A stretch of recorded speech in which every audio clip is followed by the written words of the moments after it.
বাংলাদেশের তিস্তা মহাপরিকল্পনায় বাংলাদেশের পাশে দাঁড়ানোর ঘোষণা দিল চায়না। আর এই খবরে গভীর পর্যবেক্ষণে নেমেছে ভারত।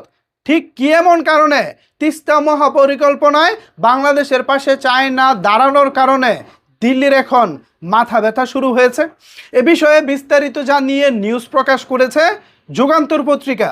যথারীতি এখানে আপনারা আমার পাশে যুগান্তর পত্রিকার নিউজ কার্ডটি দেখতে পাচ্ছেন। এখানে যুগান্তর পত্রিকা এই খবরের শিরোনাম করেছে, তিস্তা প্রকল্পে ঢাকার পাশে বেইজিং তথা চায়না, গভীর পর্যবেক্ষণে ভারত। মূল খবরে বলা হচ্ছে, বাংলাদেশের তিস্তা নদীর ব্যবস্থাপনা ও পুনরুদ্ধার প্রকল্পে চীনের প্রকাশ্য সমর্থন দক্ষিণ এশিয়ার কূটনৈতিক অঙ্গনে নতুন আলোচনা তৈরি করেছে। বেইজিং স্পষ্ট জানিয়েছে, এই প্রকল্পে বাংলাদেশকে সহযোগিতা দিতে তারা প্রস্তুত। একই সঙ্গে চীনের দাবি, এই সহযোগিতা কোনো তৃতীয় পক্ষকে লক্ষ্য করে নয় এবং এটিকে সেই দৃষ্টিতে দেখা উচিত নয়।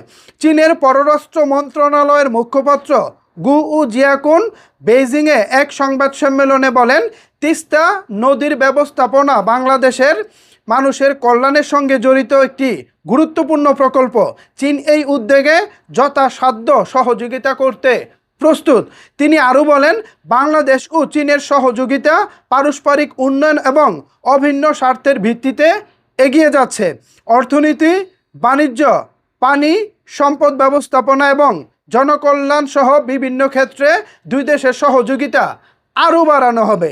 চীনের এই বক্তব্য এমন সময় এলো যখন তিস্তা প্রকল্পকে ঘিরে ভারতের কৌশলগত মহলে নতুন করে আলোচনা শুরু হয়েছে।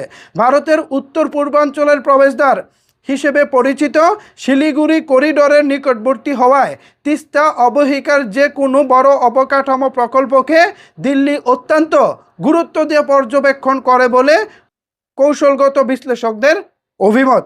ভারতের নিরাপত্তা বিশ্লেষকদের একাংশের মতে, বিষয়টি শুধু নদী ব্যবস্থাপনা বা উন্নয়ন প্রকল্পের মধ্যে সীমাবদ্ধ নয়। প্রকল্পের অবস্থান, সংশ্লিষ্ট অঞ্চলের ভৌগোলিক গুরুত্ব এবং চীনের ক্রমবর্ধমান উপস্থিতির সম্ভাবনাও দিল্লির নজরে রয়েছে। তবে ভারত সরকার এ বিষয়ে এখনও পর্যন্ত আনুষ্ঠানিক কোনো প্রতিক্রিয়া জানায়নি।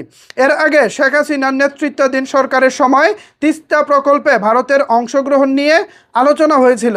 বর্তমান সরকার প্রকল্প বাস্তবায়নে চীনের সহযোগিতার পথে এগুনোর পর থেকেই বিষয়টি নতুন মাত্রা পেয়েছে। বিশেষ করে বাংলাদেশের অবকাঠামো উন্নয়নে চীনের ধারাবাহিক অংশগ্রহণকে দিল্লি নিবিড়ভাবে পর্যবেক্ষণ করছে। চলতি বছরের জানুয়ারিতে বাংলাদেশ পানি উন্নয়ন বোর্ড এবং চীনের একটি রাষ্ট্রায়ত্ত প্রতিষ্ঠানের মধ্যে সমঝোতা স্মারক স্বাক্ষরের পর প্রকল্প বাস্তবায়নের প্রক্রিয়া আরও এগিয়ে যায়। এরপর থেকেই তিস্তা প্রকল্প ঘিরে আঞ্চলিক কূটনীতিতে নতুন সমীকরণ তৈরি হয়েছে বলে মনে করছেন পর্যবেক্ষকরা। ভারতের বিশ্লেষকদের মতে, বাংলাদেশ তার জাতীয় উন্নয়নের প্রয়োজন বিবেচনা করে আন্তর্জাতিক সহযোগিতা গ্রহণের অধিকার রাখে। একই সঙ্গে প্রতিবেশী অঞ্চলে যে কোনো বড় অবকাঠামো প্রকল্পের নিরাপত্তা দিক পর্যালোচনা করাও ভারতের স্বাভাবিক দায়িত্বের অংশ। এদিকে বেইজিংয়ের বক্তব্য তৃতীয় পক্ষের প্রসঙ্গ বিশেষ গুরুত্ব পেয়েছে। বিশ্লেষকদের মতে, এই মন্তব্যের মাধ্যমে চীন স্পষ্ট বার্তা দিতে চেয়েছে যে বাংলাদেশের সঙ্গে ভারতের সহযোগিতাকে আঞ্চলিক প্রতিদ্বন্দ্বিতার অংশ হিসেবে দেখার সুযোগ নেই। দক্ষিণ এশিয়ার পরিবর্তিত ভূরাজনৈতিক বাস্তবতায় তিস্তা প্রকল্প এখন শুধু একটি নদী উন্নয়ন কর্মসূচি নয়, এটি বাংলাদেশ, ভারত এবং চীনের পারস্পরিক সম্পর্কের একটি গুরুত্বপূর্ণ অধ্যায় হিসেবেও বিবেচিত হচ্ছে। ফলে প্রকল্পটির অগ্রগতি এবং এ নিয়ে তিন দেশের কূটনৈতিক অবস্থান আগামী দিনেও নিবিড়ভাবে পর্যবেক্ষণ করব আঞ্চলিক ও আন্তর্জাতিক মহল। ভিউয়ার্স, পুরো খবর শুনেছেন। এই বিষয়ে আপনাদের মতামত কি ভাবছেন আপনারা জানাতে পারেন আপনার মতামত নিচের কমেন্ট বক্সে। ধন্যবাদ সবাইকে এতক্ষণ আমার সাথে থাকার জন্য।